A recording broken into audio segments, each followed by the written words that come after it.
হ্যাঁ, নমস্কার। আজকে আপনাদের সঙ্গে যে বিষয়টি নিয়ে আলোচনা করব সেই বিষয়টি হলো বিবাহ বিচ্ছেদ, অর্থাৎ এক কথা ইংরেজিতে যাকে আমরা সহজ ভাষায় বুঝি ডিভোর্স। তাহলে ডিভোর্স নিয়ে আজকে একটি প্র্যাকটিক্যাল চার্ট দিয়ে কিভাবে ডিভোর্স হলো, কেন ডিভোর্স হয়, কি সংযোগ থাকলে পরে সহজভাবে আমি আপনাদের সেই বিষয়টি বোঝাবার একটা চেষ্টা করছি। তো প্রথমে আমাদেরকে এই বিষয়ে প্রবেশ করতে গেলে একটি জিনিস মাথায় রাখতে হবে, সেটি হলো সাবজেক্টটা কি না বিবাহ বিচ্ছেদ। তাহলে এখানেই উত্তর লুকিয়ে রয়েছে, যেটি হচ্ছে বিবাহ, তার সঙ্গে বিচ্ছেদের সম্পর্ক থাকবে। তাহলে বিবাহ স্থানের বা বিবাহ পতির, যিনি বিবাহ করাবেন যে গ্রহ, যে ভাবের অধিপতি, তার থেকে যদি বিচ্ছেদের পাওয়ারটা বেশি হয়, তাহলেই আমাদের বুঝতে হবে যে বিবাহ বিচ্ছেদটা হওয়ার মতো উপক্রম হয়েছে বা হবে। সেই বিষয়টি আমি আজকে আপনাদের খুব সহজ সাধ্যভাবে একটু বোঝাবার চেষ্টা করি। আপনারা একটু মন দিয়ে বিষয়টি শুনুন। দেখুন,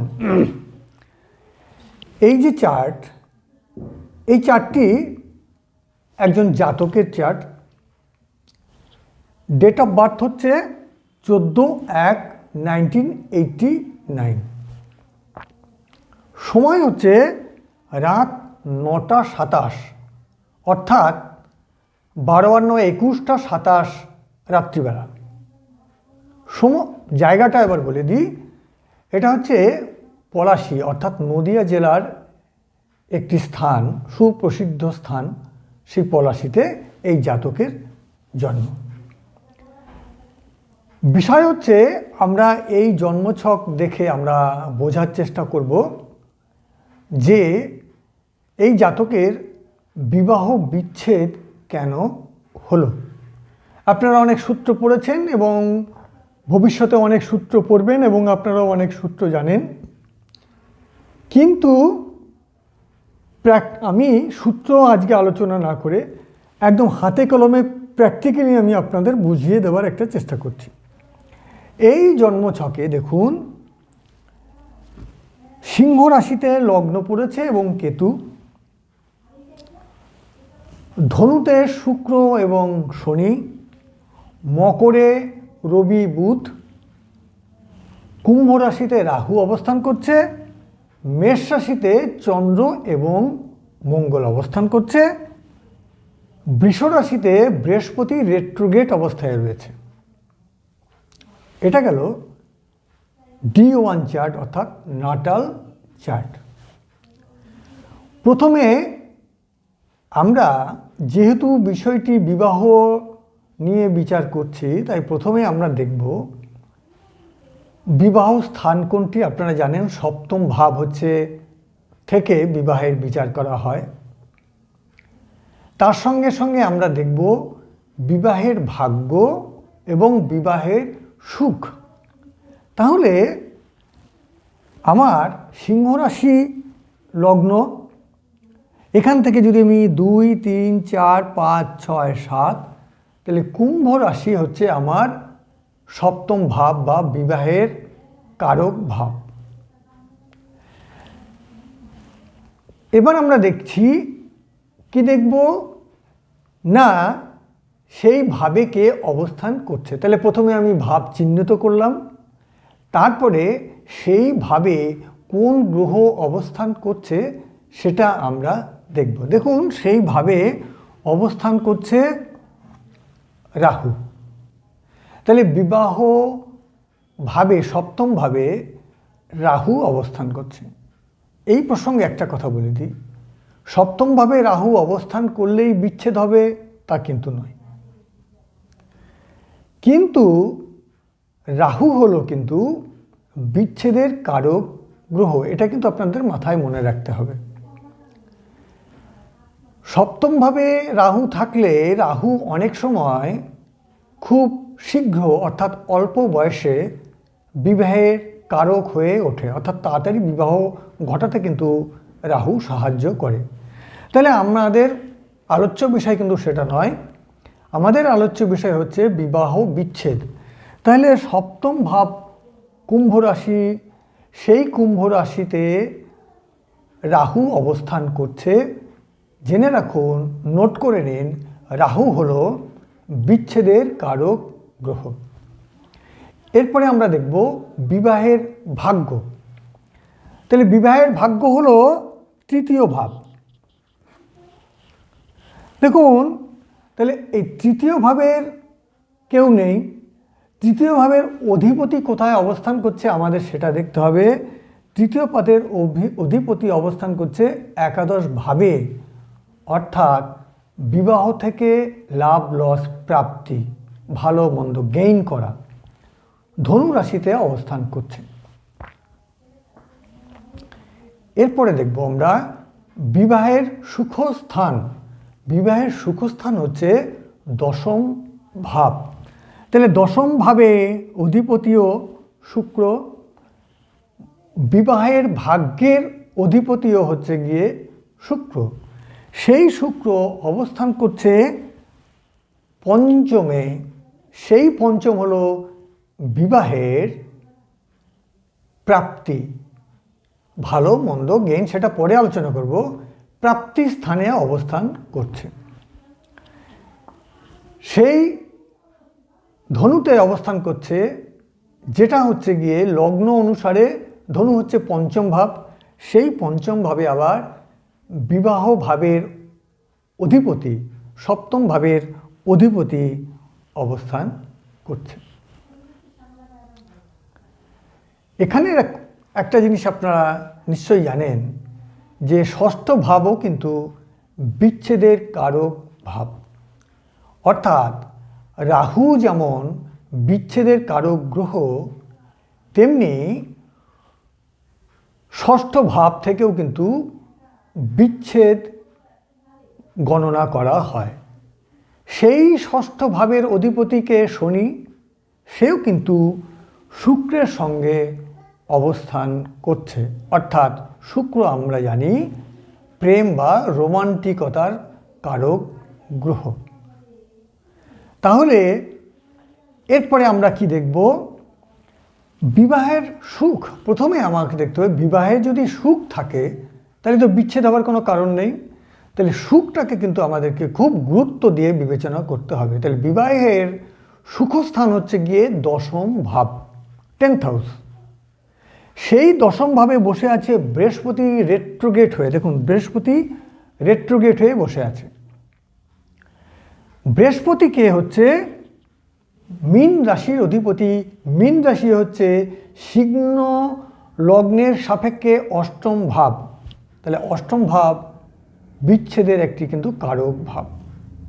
অষ্টম ভাবকে আবার মৃত্যুর ভাবও বলা হয়।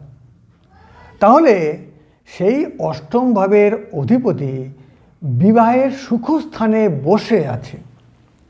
বসে দেখুন একটা সুন্দর ঘটনা ঘটিয়ে ফেলেছে। সেটা হচ্ছে, দেখুন, ধনু রাশির অধিপতিকে বৃহস্পতি, বৃষ রাশির অধিপতিকে শুক্র। আবার বৃহস্পতি হচ্ছে অষ্টম ভাবের অধিপতি, অর্থাৎ বিচ্ছেদের কারক গ্রহ, ভাব আর কি।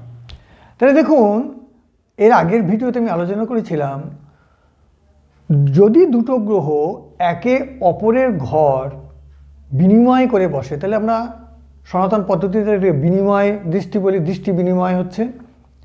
আবার আমরা এটাও বলি ডিসপোজিটর। এটা কিন্তু ভীষণ পাওয়ারফুল। তাহলে দেখুন, শুক্র বসে আছে বৃহস্পতির ঘরে, বৃহস্পতি বসে আছে শুক্রের ঘরে। সেদিক থেকে বৃহস্পতির একটা পাওয়ার কিন্তু, যদি আমরা কাল্পনিকভাবে ধরে নিই যে অষ্টম ভাবের অধিপতি তার পঞ্চমে বসে আছে, তাহলে সেক্ষেত্রেও আমরা দেখলাম কি শনি হচ্ছে সপ্তম ভাবের অধিপতি, তার সঙ্গে বৃহস্পতি যুক্ত হয়ে গেল। অর্থাৎ সপ্তম ভাবের সঙ্গে, সপ্তম ভাবের অধিপতির সঙ্গে অষ্টম ভাবের অধিপতির একটা জোরালো সম্পর্ক তৈরি হলো, কনজাংশন তৈরি হলো। তাহলে বিবাহের সঙ্গে বিচ্ছেদের কিন্তু একটা অনুঘটক বা সম্পর্ক আমরা এখানে স্ট্রংলি দেখতে পাচ্ছি। তাহলে এইটুকু বোঝা গেল। এরপরে আমি D9 চার্ট অর্থাৎ নবাংশ চার্টে আমরা যাব। কেন বিবাহের সুখ শান্তি, তার স্থায়িত্ব, সেটা আমাদের বিচার করা হয় নবাংশ চার্ট থেকে। নবাংশ চার্টটা দেখি এবার। দেখুন, নবাংশ চার্টে আমরা প্রথম দেখব লগ্নের অধিপতি এবং নবাংশ চার্টের নবম ভাবের অধিপতি বা ওই ভাবটাকে আমরা দেখব। তাহলে D9 চার্টের লগ্ন হচ্ছে গিয়ে ধনু, বৃহস্পতি। সেই বৃহস্পতি দেখুন সাধারণত যে কোনো চার্টে দ্বিতীয় ভাব এবং সপ্তম ভাবকে আমরা কিন্তু মারক ভাব হিসেবে জানি। সেদিক থেকে যদি আমরা বিচার করি তাহলে দেখুন দ্বিতীয় ভাবের অধিপতি, লগ্নভাবের অধিপতি D9 চার্টের অর্থাৎ নবাংশ চার্টের লগ্নভাবের অধিপতি বৃহস্পতি দ্বিতীয়ভাবে রাহু যুক্ত হয়ে আছে। তাহলে রাহু প্রথমেই বলেছি বিচ্ছেদের কারক গ্রহ। তাহলে নবাংশ চার্টের লগ্নও কিন্তু খারাপ হয়ে গেল। এবার আমরা নবাংশ চার্টের নবম ভাব এবং তার প্রতীকে দেখব। নবাংশ চার্টের নবম ভাব হলো গিয়ে সিংহ রাশি। সিংহ রাশির অধিপতিকে রবি। সেই রবি দেখুন রাহু যুক্ত হয়ে নবাংশ চার্টের দ্বিতীয় ভাবে অবস্থান করছে। তাহলে নবাংশ চার্টে রাহু যুক্ত নবম ভাবের অধিপতি এবং লগ্নভাবের অধিপতি। তাহলে এদিক থেকেও যদি আমরা দেখি যে নবাংশ চার্ট থেকেও কিন্তু আমরা একটা নেগেটিভ লক্ষণ, আমরা কিন্তু বিচ্ছেদের লক্ষণ কিন্তু আমরা পাচ্ছি। এরপরে আমরা দেখব D1 চার্টে। দেখুন D1 চার্টের আমি বলেছি যে বিবাহের ভাগ্যকারক গ্রহ হচ্ছে গিয়ে শুক্র এবং D1 অর্থাৎ নাটাল চার্টের বিবাহের যে সুখকারক গ্রহ সেও হচ্ছে গিয়ে শুক্র। তাহলে শুক্রর এখানে কিন্তু একটা গুরুত্বপূর্ণ ভূমিকা রয়েছে। সেই শুক্র D9 চার্টে অষ্টম ভাবে অবস্থান করছে কর্কটে এবং শুধু তাই নয় কেতু যুক্ত হয়ে আছে। আপনারা জানেন কেতু একটি ম্যালিফিক প্ল্যানেট। তাহলে আমরা এই যে D1 চার্ট এবং নবাংশ চার্ট, এই দুটো চার্ট থেকে আমরা দেখতে পেলাম যে সুখস্থানের অধিপতি সুখস্থান দশম ভাবের মানে D1 চার্টের যেটা বিবাহের সুখস্থান, সব জায়গাগুলোই কিন্তু খুব নেগেটিভ প্রভাব রয়েছে এবং খুব ডিসপুট হয়ে রয়েছে।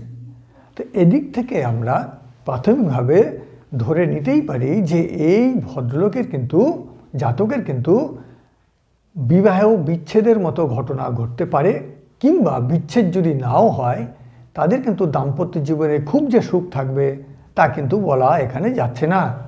প্র্যাকটিক্যালি যা হয়েছে, এই ভদ্রলোক কিন্তু বিবাহ হয়েছে কিন্তু সেই বিবাহ কিন্তু আবার বিচ্ছেদ ঘটেছে।